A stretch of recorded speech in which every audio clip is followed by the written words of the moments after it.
Yon, so magandang hapon po.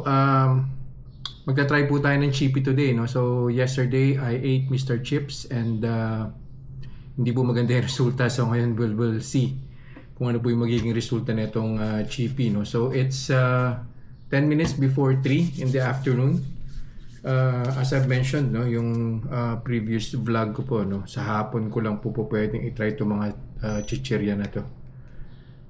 Yeah, so let's go ahead and do a blood sugar reading.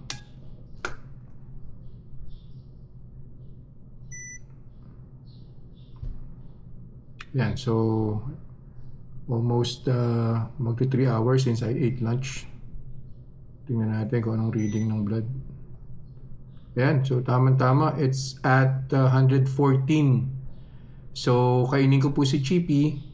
Wala po ako ititira, ubusin ko po lahat, and then we'll see after an hour kung ano po yung magiging blood sugar level. See you guys.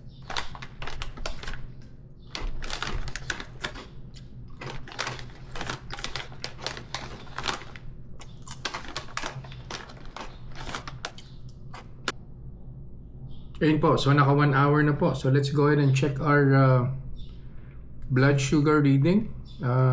Blood sugar level, I mean. Kumain po tayo ng Chippy. I think I forgot to mention 108 grams po yung isang bag ng Chippy. Yung si Mr. Chips po, I think it's 98 grams. So mas marami po yung Chippy. Okay, let's see anong reading niya after an hour. So, doktora, kung napapanood mo man tong vlog ko, patawad. Yan.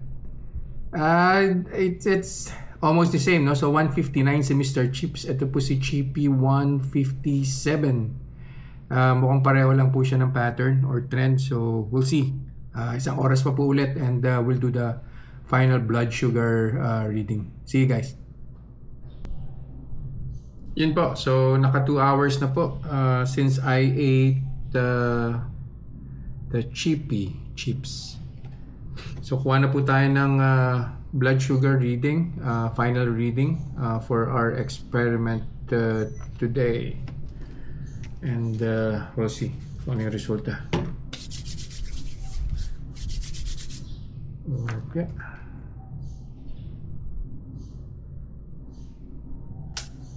There you go.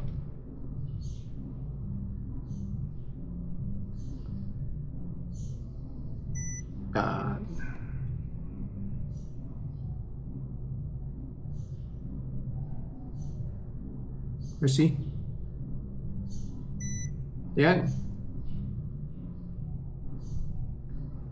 So pareho lang po siya, 157 kanina 1 hour ago, so now 157 pa rin. So it seems na it's the same pattern ni Mr. Chip, so hindi siya bumababa in 2 hours.